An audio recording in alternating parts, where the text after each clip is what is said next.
गुरु प्यारी साध संगत जी, प्रेम से कहना धन निरंकार जी।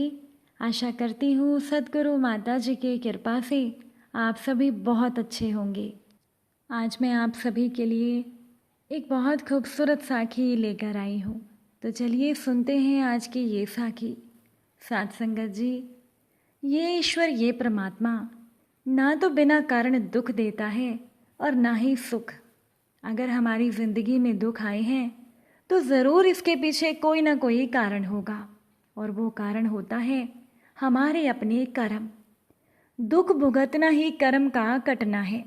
हमारे कर्म काटने के लिए ही परमात्मा हमें दुख देते हैं। दुखों का कारण हमारे अपने कर्म होते हैं, जिनको हमें भुगतना ही है। अगर हमारी ज़िंदगी में दुख नहीं आएंगे तो हमारे कर्म कैसे कटेंगे। एक छोटे से बच्चे को उसकी माँ साबुन से मल मल कर नहलाती है, जिससे कि बच्चा रोता है, परंतु माँ को बच्चे के रोने की बिल्कुल भी परवाह नहीं है। जब तक माँ को बच्चे के शरीर पर मैल दिखता है तब तक माँ अपने बच्चे को रगड़ कर नहलाती है, और जब मैल निकल जाता है तब माँ रगड़ना बंद कर देती है। अब माँ अपने बच्चे को उसकी मैल निकालने के लिए ही रगड़ती है, किसी द्वेष भाव से नहीं। माँ अपने बच्चे को दुख नहीं देना चाहती, परंतु बच्चा इस बात को नहीं समझता और फिर भी वो रोता है। इसी तरह से साध संगत जी, हमको दुख देने से भगवान का कोई लाभ नहीं होता, परंतु हमारे पूर्व जन्म के कर्म काटने के लिए, हमको पापों से बचाने के लिए और जगत का मिथ्यापन बताने के लिए ही ईश्वर हमें दुख देते हैं। जब तक हमारे पाप नहीं धुल जाते तब तक हमारे रोने चिल्लाने पर भी परमेश्वर हमें नहीं छोड़ता। इसीलिए दुख से निराश ना होकर हमें परमात्मा को सदैव याद रखना चाहिए। सेवा सिमरन सत्संग करते रहना चाहिए, और कर्मों के फल से तो कोई भी नहीं बच पाता। पुरानी बात है, एक सेठ जी थे जो कि बहुत दयालु थे, धर्म कर्म में यकीन करते थे, बहुत ही धर्मात्मा किस्म के इंसान थे। उनके पास जो भी उधार मांगने आता वो किसी को मना नहीं करते थे। सेठ जी मुनीम को बुलाते और जो उधार मांगने वाला व्यक्ति होता उसको पूछते कि भाई, तुम उधार कब लौटाओगे, इस जन्म में या अगले जन्म में। अब जो लोग ईमानदार होते थे वो तो कहते थे, सेठ जी हम तो इसी जन्म में आपका कर्ज चुका देंगे। और जो लोग बेईमान होते थे वो कहते थे, सेठ जी हम आपका कर्ज अगले जन्म में उतारेंगे। ऐसे बेईमान लोग अपनी चालाकी पर मन ही मन खुश होते थे कि ये सेठ कितना पागल है, अगले जन्म में उधार वापसी की उम्मीद लगाए बैठा है। ऐसे लोग मुनीम जी से पहले ही कह देते थे कि वो अपना कर्ज अगले जन्म में लौटाएंगे, और मुनीम जी भी कभी उनसे कुछ नहीं पूछा करते थे। जो जैसा कह देता था मुनीम जी वैसा ही बही खाते में लिख देते थे। अब एक दिन की बात है कि एक चोर सेठ जी के पास उधार मांगने आया। चोर को भी ये बात मालूम थी कि ये सेठ तो अगले जन्म तक के लिए रकम उधार देता है। हालांकि चोर का मकसद उधार लेने से ज़्यादा सेठ की तिजोरी देखना था। चोर ने सेठ से कुछ रुपए उधार मांगे। अब सेठ ने मुनीम को बुलाकर उधार देने को कहा।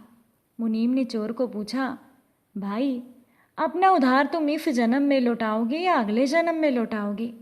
चोर ने कहा, मुनीम जी मैं ये रकम अगले जन्म में लौटाऊंगा। मुनीम ने तिजोरी खोलकर चोर को पैसे दे दिए। चोर ने तिजोरी देख ली और तय कर लिया कि इस मूर्ख सेठ की तिजोरी आज रात मैं खाली कर दूंगा। वो चोर रात को ही सेठ के घर पहुंच गया और वहीं सेठ के भैंसों के तबेले में छिपकर सेठ के सोने का इंतजार करने लगा। अचानक से चोर ने सुना कि भैंसों के तबेले में भैंसें आपस में बातें कर रही थी, और वो चोर भैंसों की भाषा ठीक से समझ भी पा रहा था। एक भैंस ने दूसरी को पूछा, तुम आज ही आई हो ना बहन। दूसरी ने जवाब दिया, हाँ आज ही सेठ के तबेले में आई हूँ। सेठ जी का पिछले जन्म का कर्ज उतारना है। और तुम कब से यहाँ हो? उस भैंस ने पलटकर पूछा तो पहले वाली भैंस बोली, मुझे तो यहाँ 3 साल हो गए हैं बहन। मैंने सेठ जी से कर्ज लिया था ये कहकर कि अगले जन्म में लौटाऊंगी। सेठ से उधार लेने के बाद मेरी मृत्यु हो गई तो मैं भैंस बन गई। और सेठ के तबेले में आ गई। अब इन्हें दूध देकर अपना कर्ज उतार रही हूँ। जब तक कर्ज की रकम पूरी नहीं हो जाती तब तक मुझे यहीं रहना होगा। अब चोर ने जब उन भैंसों की बातें सुनी तो उसके होश उड़ गए और वो वहाँ पर उन बंधी हुई भैंसों को देखने लगा। चोर समझ गया कि उधार तो चुकाना ही पड़ता है, चाहे इस जन्म में या अगले जन्म में, उधार तो चुकाना ही होगा।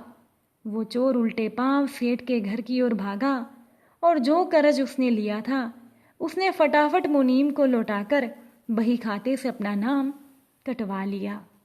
साध संगत जी, हम सभी इस दुनिया में इसीलिए तो आते हैं क्योंकि हमें किसी से लेना होता है और किसी को देना होता है।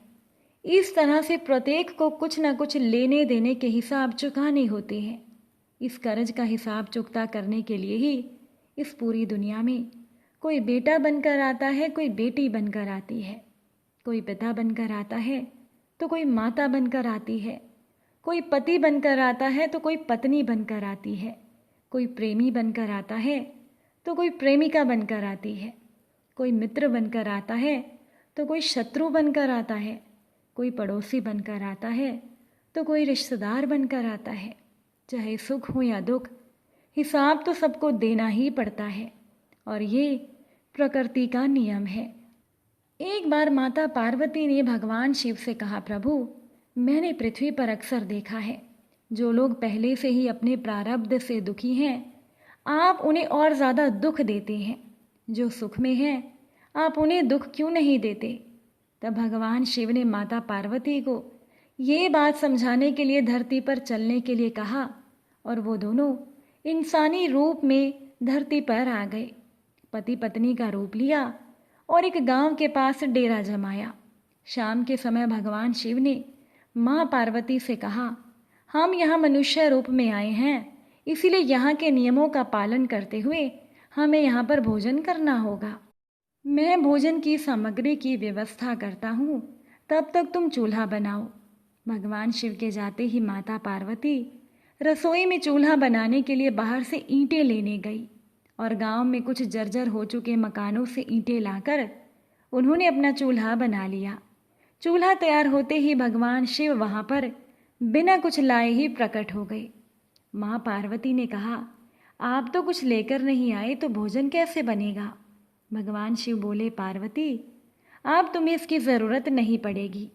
भगवान ने माँ पार्वती से पूछा कि तुम चूल्हा बनाने के लिए ईंटें कहाँ से लेकर आई थी? माँ पार्वती ने कहा, प्रभु, इस गांव में बहुत से घर ऐसे हैं जिनका रख रखाव ढंग से नहीं हो रहा है। उनकी जर्जर हो चुकी दीवारों से मैं ईंटें निकाल कर ले आई। भगवान शिव ने फिर कहा, जो घर पहले से खराब थे तुमने उन्हें और खराब कर दिया। तुम ईंटें सही घरों की दीवारों से भी तो ला सकती थी। माँ पार्वती बोली, प्रभु, उन घरों में रहने वाले लोगों ने उनका रख रखाव बहुत ही तरीके से किया है और वो घर सुंदर भी लग रहे हैं, तो ऐसे में उनकी सुंदरता को बिगाड़ना मुझे अच्छा नहीं लगा। भगवान शिव बोले, पार्वती, यही आपके द्वारा पूछे गए प्रश्न का जवाब है।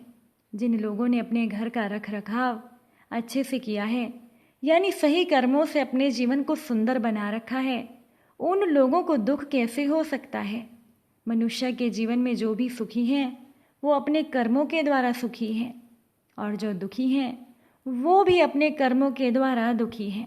इसीलिए हर एक मनुष्य को अपने जीवन में ऐसे ही कर्म करने चाहिए जिससे कि इतनी मजबूत और खूबसूरत इमारत खड़ी हो जाए कि कोई भी उसकी एक भी ईंट ना निकाल पाए। साध संगत जी, अच्छे कर्मों को करने तथा बुरे कर्मों को ना करने का विधान दिया जाने से ये स्पष्ट है कि जीवात्मा, हम सभी कर्म करने में स्वतंत्र हैं। अपनी स्वतंत्रता से किए गए कर्मों का फल ही हमें ईश्वर की व्यवस्था से प्राप्त होता है। इसके अतिरिक्त ईश्वर, ये भगवान, अपनी इच्छा से बिना जीव के कर्मों की अपेक्षा रखते हुए किसी को अगर सुख और किसी को दुख देंगे तो ईश्वर अन्यायी सिद्ध हो जाएंगे। और हमारे ईश्वर ऐसे नहीं हैं। हमारे ईश्वर तो न्यायकारी हैं। न्यायकारी तो उसी को कहते हैं जो जीवों को उनके कर्मों के अनुसार फल देता है। ईश्वर अपनी इच्छा से बिना कर्मों की अपेक्षा से किसी को सुख और दुख रूपी फल नहीं देता है। इसलिए अगर बुरे कर्म किए हैं तो जिंदगी में तो दुख आएंगे ही आएंगे और दुखों के रूप में ही वो बुरे कर्म कटेंगे। अब सत्संग में आने से, सत्संग सुनने से इंसान को अपने कर्मों का बोझ हल्का लगता है और इंसान हर एक दुख तकलीफ को परमात्मा की दया मेहर समझकर बड़े ही प्यार से सह लेता है। साध संगत जी, एक सेठ एक संत के सत्संग में आया करता था। एक बार सेठ ने सत्संग में सुना कि जैसे कर्म किए हैं वो कर्म भोगने पड़ेंगे। ये सुनकर सेठ को बड़ा गुस्सा आया। वो संत जी के पास गया और बोला, अगर कर्म भोगने ही पड़ेंगे तो सत्संग में आने का क्या फ़ायदा। संत बोले, इसका जवाब वो कल देंगे। सेठ अगले दिन आया तो संत ने एक ईंट की तरफ इशारा करते हुए कहा, इस ईंट को छत पर ले जाकर मेरे सर पर फेंक दो। ये सुनकर सेठ बोला, संत जी, इससे तो आपको चोट लगेगी, आपको दर्द होगा। फिर संत ने उसी ईंट के भार का एक रुई का गट्ठा बनाकर दिया और सेठ को कहा, अब तुम इसे जाकर ऊपर से फेंको और मुझे बताओ, क्या इसके गिरने से मुझे चोट लगेगी। सेठ बोला, नहीं। तो संत ने कहा, बेटा, इसी तरह से सत्संग में आने से इंसान को अपने कर्मों का बोझ हल्का लगता है और इंसान हर एक दुख तकलीफ को परमात्मा की दया समझकर बड़े प्यार से सह लेता है। साध संगत जी, जब कुआं खोदना शुरू करो तो पहले मिट्टी कीचड़ की खुदाई मिलती है, फिर गंदा मिट्टी से भरा हुआ पानी और अंत में प्रयास करने पर साफ जल प्राप्त होता है। ऐसे ही सिमरन जितना ज़्यादा होता है, मन का दर्पण उतना ही साफ होता जाता है और जब एकदम साफ हो जाता है तो प्रेम उछाले भरने लगता है। हम सभी ईश्वर को मानते हैं पर हम उस पर पूरी तरह विश्वास नहीं करते। हम अपने जीवन में होने वाली अच्छी बुरी घटनाओं को, लाभ हानि को सामने रखकर ईश्वर पर विश्वास को कम ज़्यादा करते हैं। यदि हम ईश्वर पर पूरी निष्ठा के साथ विश्वास करें, जो कुछ मिले उसे स्वीकारें, तो यकीन मानिए हमें कभी दुख नहीं होगा, हम कभी परेशान नहीं होंगे। अब जीवन में निर्भय निश्चिंत ना रहने के कारण हम सभी भूल जाते हैं, पर कर्म और कर्म फल अपनी जगह अटल है। जो कुछ हम पाते हैं, भोगते हैं, अपना बोया हुआ ही काटते हैं। जाने अनजाने में किया हुआ कर्म पकने पर फल जरूर देता है। कभी कभी वाकई प्रश्न उठता है कि ईश्वर भक्त लोगों ने अपने जीवन के अंत में इतना कष्ट क्यों पाया। सुकरात को जहर दिया गया, ईसा मसीह को सूली पर लटकाया गया, रामकृष्ण परमहंस को कैंसर हो गया और असहनीय पीड़ा से उनकी मौत हुई। घटनाएं घटती हैं पर हम कुछ निष्कर्ष नहीं निकाल पाते। मीरा को विष का प्याला पीना पड़ा पर वो आश्चर्यजनक रूप से बच गईं। विष ने कोई प्रभाव नहीं दिखाया क्योंकि वो हमेशा गाती रहती थी, मेरे तो गिरधर गोपाल दूसरा ना कोई। साध संगत जी, बस बात तो यही है कि आपका हमारा ईश्वर पर विश्वास कितना प्रबल है, कितना अडिग है। जब कोई दुख आ जाता है तो हम रोते हैं, प्रार्थनाएं करते हैं, मन्नतें मांगते हैं कि हे भगवान, मुझे इस दुख से निकालो तो मैं प्रसाद चढ़ाऊंगा, कन्याओं को भोजन कराऊंगा, गरीबों को दान करूंगा, वगैरह वगैरह। हमें बस क्या इतना ही विश्वास है अपने ईश्वर पर, अपने सतगुरु पर। साध संगत जी, हमें क्या पता कि हम पर कितनी बड़ी पहाड़ जैसी कोई मुसीबत आने वाली थी, जिसको हमारे सतगुरु ने, निरंकार दातार ने, एक छोटे से राई के दाने जितनी मुसीबत में बदल दिया। हाथी जितनी मुसीबत को चींटी जितना बना दिया। विश्वास बहुत बड़ी चीज़ होती है और फिर हमें अपने कर्मों का लेखा जोखा भी तो ख़त्म करना है ना। तो अपने विश्वास को बिल्कुल भी डगमगाने नहीं देना है। हमारे सतगुरु को सब खबर है कि हमारे साथ क्या और क्यों हो रहा है। फिर हम ये सोचने वाले होते ही कौन हैं कि ऐसा मेरे साथ ही क्यों हो रहा है। ज़रूरत है हमारी अटूट विश्वास की, अटूट आस्था की और अटूट सिमरन की झड़ी की। अगर आज की ये साखी आप सभी को अच्छी लगी हो तो वीडियो को लाइक ज़रूर कीजिएगा। आप सभी से फिर मुलाकात होगी एक नई साखी के साथ। साध संगत जी प्यार से कहना, धन निरंकार जी।